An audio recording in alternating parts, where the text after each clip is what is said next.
stupidity of those too lazy to actually do some basic research and find out that Russia has been lying all along. There has been a famous man who tried to negotiate with Putin, who tried to negotiate a peace settlement with Russia. That man has died in a plane crash near Moscow. That man's name is Yevgeny Prigozhin. And I would like everybody to always remember this name, because that is what will happen to anybody who will try to negotiate with the Russian terrorist regime. Death, betrayal, and humiliation. Simply a stupid way to go down.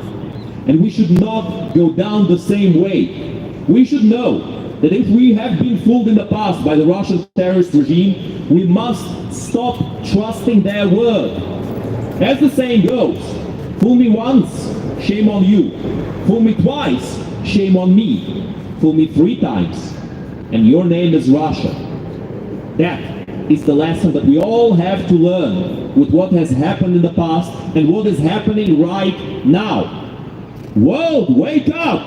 World, wake up! World, wake up! World, wake up! World, wake up! World, wake up! Russia is a terrorist state! Russia is a terrorist state! Russia is a terrorist state! Russia is a terrorist state! Russia is a terrorist state! Russia is a terrorist state! Stop Russia, stop the war! Stop Russia, stop the war! Stop Russia, stop the war! Stop Russia, stop the war! Stop Russia, stop the war! Stop Russia, stop the war!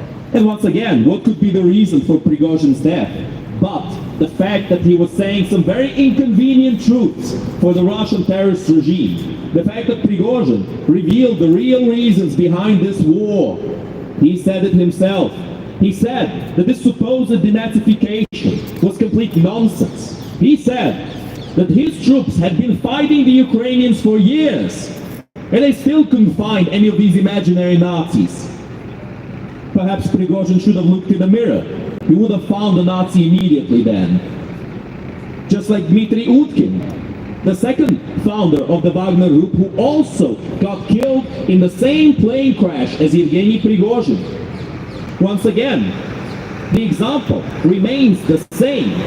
If we want to try to come to an agreement with Russia, we are opening our back for a nice and clean backstab by the Russian terrorist regime.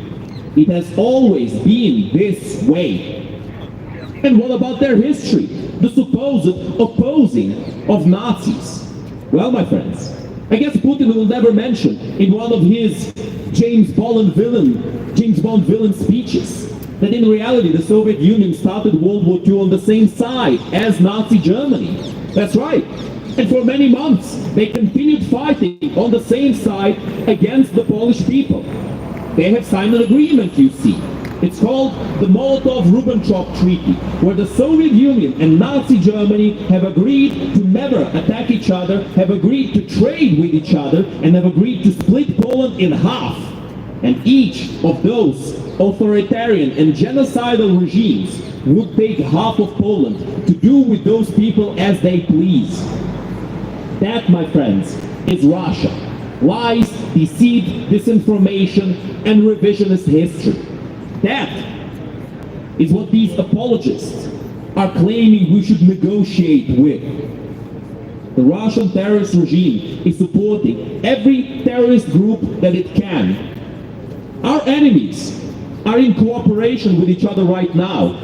North Korea, Iran, Russia, all of these countries are trading with each other. All of these countries are exchanging intelligence, exchanging knowledge, exchanging goods to try their best to fight against the free countries of the West, to try their best to expand their authoritarian rule abroad. These are not countries we can simply ignore. These are not countries that are fine to simply stick to their own ways and live and let live, as people say sometimes. These are thank you very much. These are expansionistic countries that want to expand their genocide abroad. And although Although war might not come immediately to the UK, if we do nothing about it now, it will come here inevitably. The Russian terrorist regime has shown that they will not stop until they are stopped. That is the only way of dealing with them. And all of these claims that supposedly we should stop escalation, supposedly we should stop arming Ukraine, they are complete nonsense, my friends. There is only one thing, and one thing only, preventing Russia from using nuclear weapons. And this has always been the case. This one prevention is the inevitable and certain fear of retaliation from the West. That is the only thing that's preventing the Russians from taking this any further. If that fear, thank you very much, if that fear is no longer there, if the Russians are no longer afraid that there will be a retaliation from the West, the Russians will use nuclear weapons. So in reality, my friends, what the West has to do is to stop dragging their feet and help Ukraine win, not help Ukraine simply last a little bit longer. This is what we've been saying ever since the beginning. If Ukraine got all the weapons that Ukraine needed when this war began, this war will be over long ago, because the Russians would never be able to stand a chance against the best of NATO armaments, against the best of NATO weapons. They would never be able to stand a chance against that. And we have to remember this, my friends. We have to remember this, and remember that our enemies are working behind the scenes together. In fact, they're not even bothering to cover up their cooperation. They are funding terrorist regimes all over the world. And the only thing we can do to stop it is to actually act, to realize what we're dealing with, and to realize what has to be done. Thank you very much. Thank you very much. Слава Україні! Героям слава! Слава нації! Смерть ворогам! Україна! Понад усе! Україна! Понад усе! Україна! Понад усе! Героям України тричі! Слава! Слава! Слава! Ворогам України тричі! Смерть! Смерть! Смерть! Close enough. Now, my friends, we will have a short musical break in just a few seconds. But before we do that, once again, thank you very much for coming here. Thank you for coming. Thank you for coming, my friend. Thank you all for coming, my friends. We have people from all over the world here. We have people from many different countries. Thank you very much for coming today. What's your name? Thank you, Anna. Thank you very much for coming here today, Anna. You know, we have people from all over the world. Where are you from? You're from this earth. We're all from this earth, you see. We're all from this earth indeed.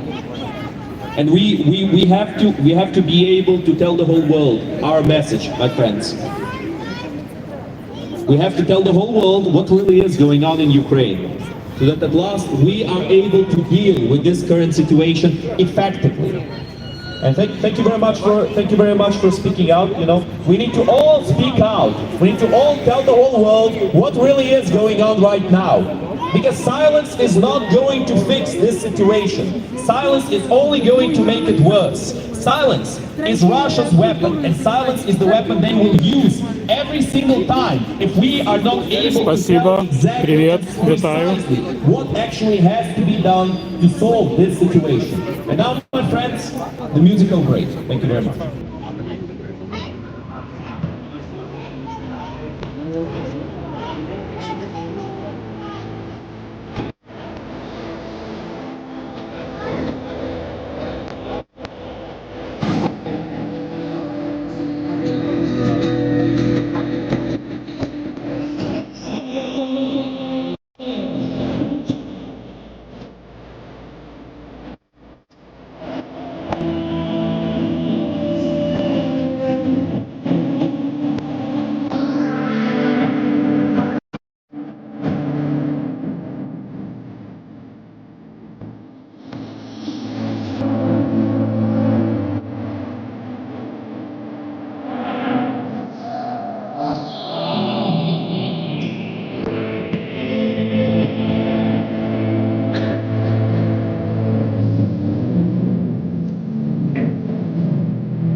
the politicians, yes, let me defer to another nation.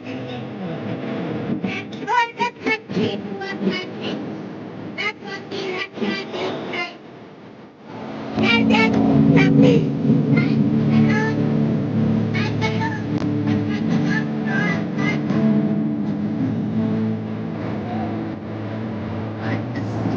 I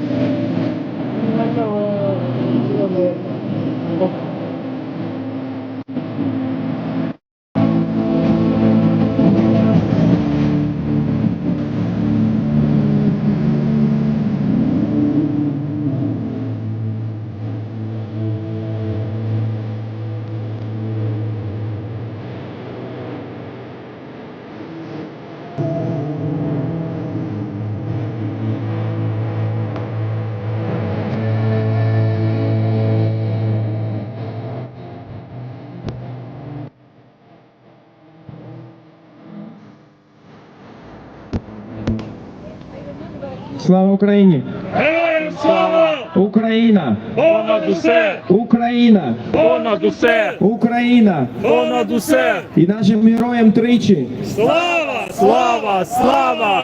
We gather here every Wednesday at 6 o'clock for 2 hours, every Saturday at 4 o'clock for 2 hours, and every Sunday at 3 o'clock for 2 hours. Ukrainians and non-Ukrainians, but most of all people who stand for freedom and who can see atrocity when they can see one, they will support people who are in need of that, which is Ukraine.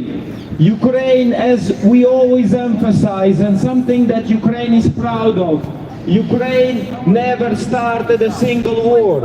Ukraine never attacked a single country in their independent history. This is what we are proud of. We are a nation of farmers. If you want to learn about Ukraine, just have a look online and just put few words in. The breadbasket of Europe, and you will see our nature. But if need be, we will defend our land, and we did now for 599 days now. We defend our land because it's our land, and we are doing that for only 2 reasons: because we want that land and we want that future, that freedom that we had before we got attacked, and this freedom they are trying to take it away from us. A country that does not have those freedoms. There is no freedom of speech in Russia. There is no freedom of movement in Russia. There is no freedom of sexuality in Russia. You name a freedom, it doesn't exist. If you have money, you can buy yourself out of anything. You kill 300 people, Malaysian plane got bombed in 2014, doesn't matter. If you are worthy of Russian government attention, there will be no repercussion, because we are dealing with a terrorist nation. Russia is a terrorist state. Russia is a terrorist state! Russia is a terrorist state. Russia is a terrorist state! Russia is a terrorist state. Russia is a terrorist state! Help Ukraine protect peace. Help Ukraine protect peace! Help Ukraine protect peace. Help Ukraine protect peace! Help Ukraine protect peace. Help Ukraine protect peace! And this is exactly what Ukraine is doing now for almost 600 days. This is the reason why Finland is now in NATO. This is why there are so many seismic changes politically and military happening in Europe, because of resilience of Ukraine. And when Russia says, lots of officials are saying that Ukraine is just an intermediate point, they are pointing at Moldova. Putin personally has threatened Poland to remind them that the Western Poland was given them by Stalin.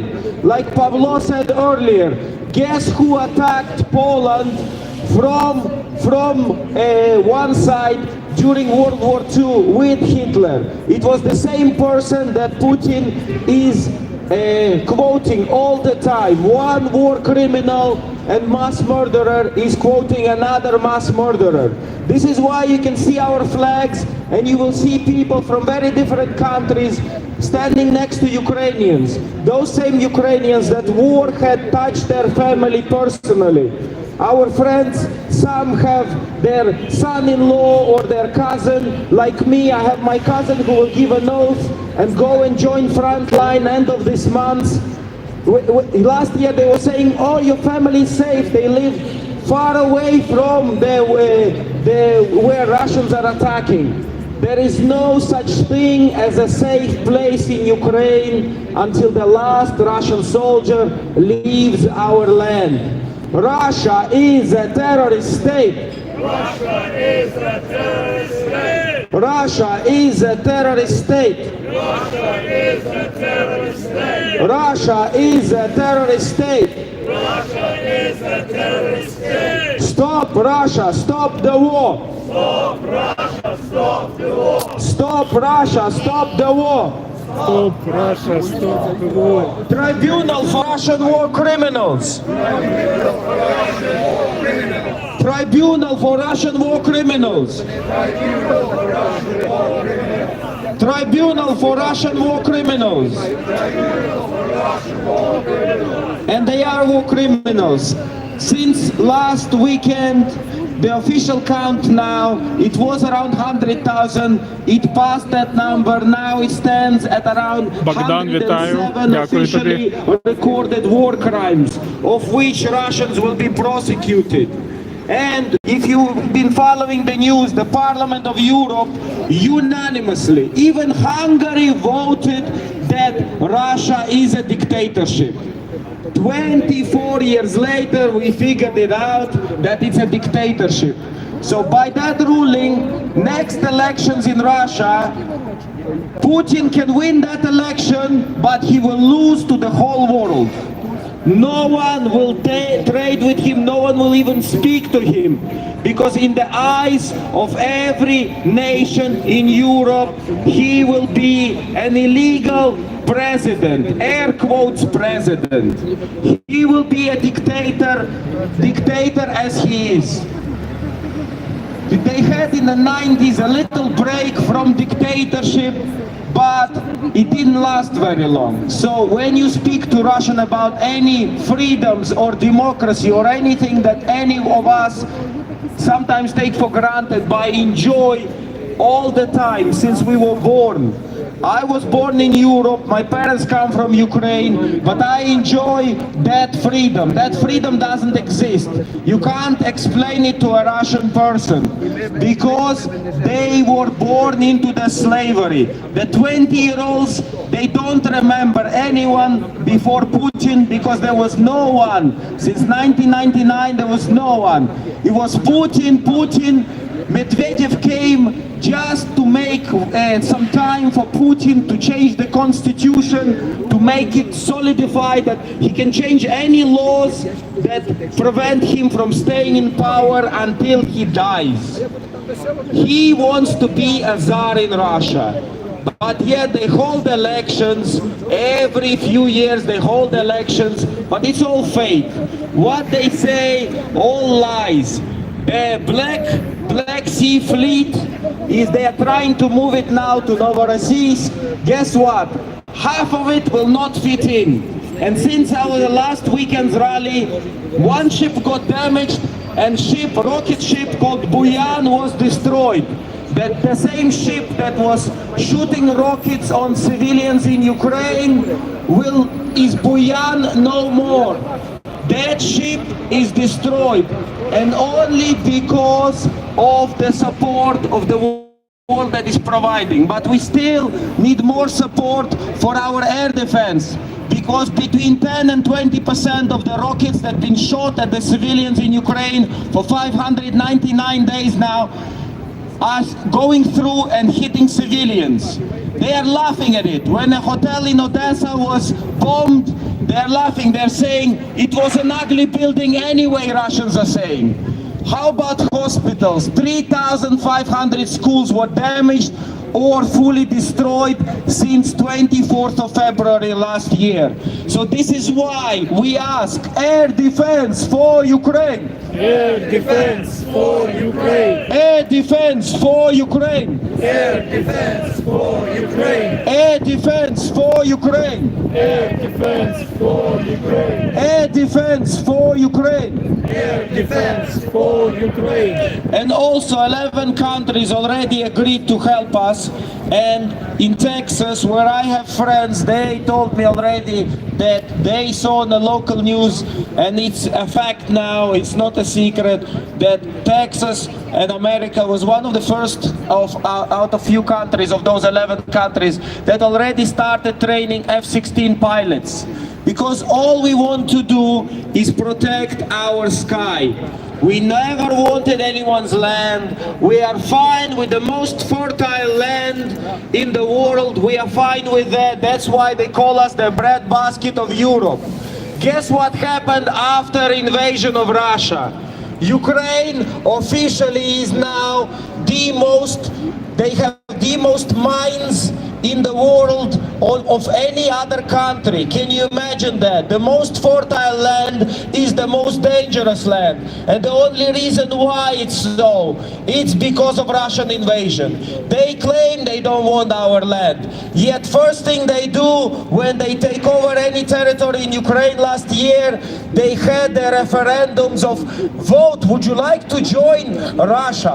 Would you like to join a country which is a little bit better than North Korea by laws, and you will have an amazing life of poverty and slavery. Would you like to do that?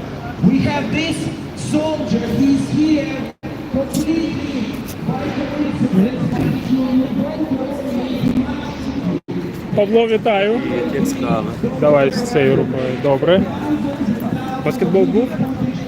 А я ні. Ми нормально сьогодні побрали. Я багато забивав сьогодні, але дуже зблизька. Я не можу здалеку забивати. Закидати. Там 3-3, так? Шестеро.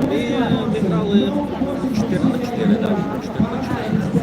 4-4. Три команди, 4 в кожній команді, і ми так дуже мінялися.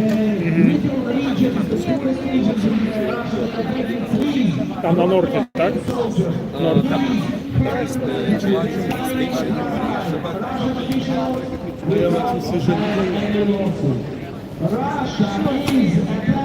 Так, на той концерт підемо, так? 4-го. Крайньому випадку там, скажімо, людям, як можна більше людей, щоб знати за це. Бо це лажа повна. Зараз вони російську музику.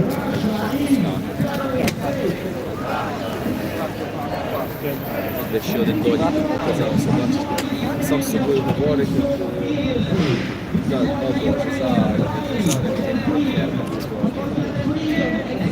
я завжди дивлюсь, граємо слава, thank you very much.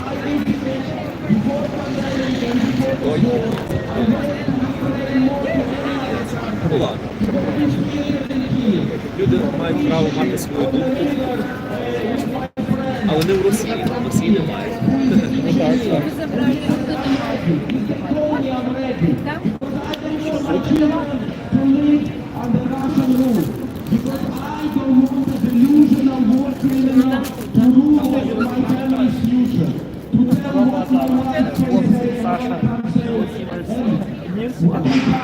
Саша його чим ти? Who will Russia attack next?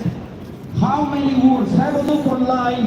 How many wars have Russia started since 1991? How many years of peace they had? They always find a weak country to attack. But guess what? Ukraine is different. Ukraine is very different. Because what they wanted to do in 3 days, tomorrow it will give already 600 days, and they can't advance from last year. There's barely any advance. But those F-16s and that war, that air defense is very important in this war, because to protect our people and our soldiers, and especially our civilians in this conflict, we need those F-16s and we need that air defense. And this is why we ask F-16s for Ukraine. F-16s for Ukraine. F-16s for Ukraine. F-16s for Ukraine.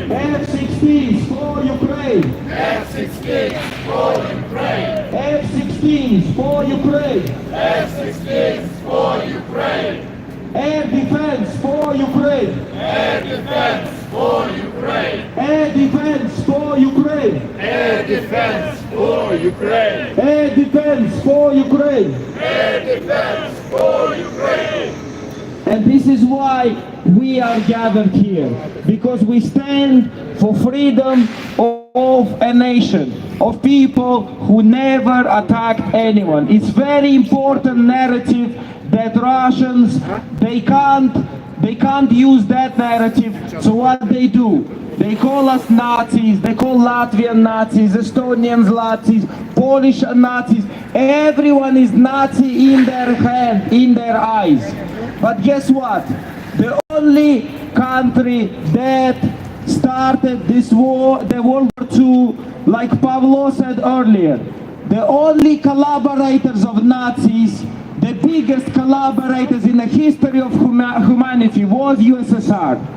Was USSR and Stalin. And guess who Putin quotes the most? He quotes Stalin. He quotes the biggest collaborator, and just imagine for 1 second how the world would look like if Hitler didn't betray Stalin during World War II. 17th of June 1941. Imagine the history that we would have lived if Russia was not betrayed by Nazi Germany. Stalin was not betrayed by Hitler. Would Putin even exist in that format now?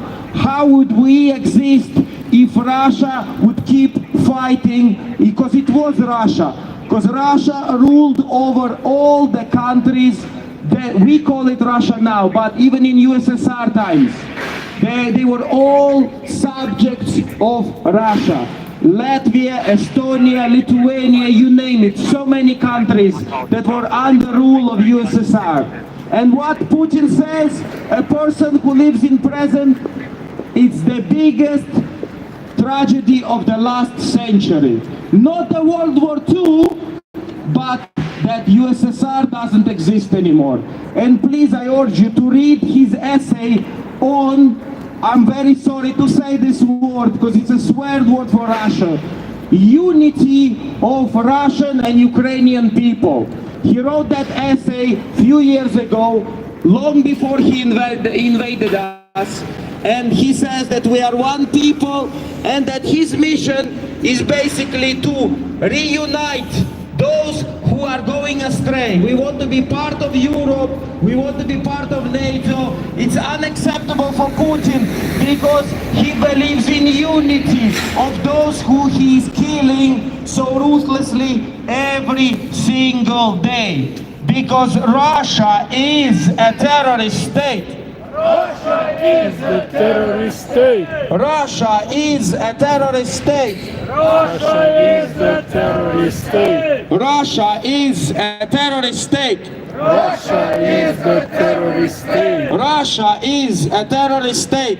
Russia is a terrorist state. Stop Russia, stop the war. Stop Russia, stop the war. Stop Russia, stop the war. Stop Russia, stop the war. Stop Russia, stop the war. Stop Russia, stop the war. Tribunal for Russian war criminals. Tribunal for Russian war criminals. Tribunal for Russian war criminals. Tribunal for Russian war criminals. Tribunal for Russian war criminals. Tribunal for Russian war criminals. And you won't believe, especially those who are passing us by, you might never heard this before, but they are actually criminals even before they enter Ukraine and commit war crimes in Ukraine. The crimes that they were encouraged to do. They looted Georgia when they attacked Georgia in 2008. They loot Ukraine, but they are literally criminals who attacked Ukraine last year. More than 50,000 of Wagner mercenaries, which consist of mostly, like Prigozhin said, the late founder of that mercenary group. He said, I'm interested mostly rapists and killers who have either done or facing minimum of 15 years and more. Those criminals were trained, and they were tasked, go to Ukraine and do whatever you want. Go to Ukraine and do whatever you want. And what does a rapist and a killer does the best and wants to do the best? They raped, killed, and looted. Raped, killed, and looted. Most of them are dead now. Many of them, some of them came back to Russia, and now they have a clean slate. So they take them to work in Russian police. They are 3 people, and they have a clean slate. A person who killed more than 1 person and was killing Ukrainians for a minimum of 6 months, they gave him a free slate. Because you killed enough Ukrainians, now you are an innocent person in the eyes of Russian law. Russian law should be an oxymoron. This year they had, I'm telling you, don't take any of our words, just have a look online. They word it this way: Russian government had simplified employment for 14-year-olds. They call it simplification. We call it manual labor of underage, and there's no future for a 14-year-old after he goes to work on a factory in Russia. But for Russians, it doesn't matter, because people do not matter. Can you imagine how much a life of a Ukrainian child matters for Russians if even their own people don't matter? Why do they need that law? Because so many had run away to Georgia, ironically the same country that Russia attacks. Can you imagine receiving a refugee from a country that attacked you? Hi, we were attacking you in 2008, can you help us out? We took 20% of your land, but we need help now. This is a reality, this is not an exaggeration. This is what Russia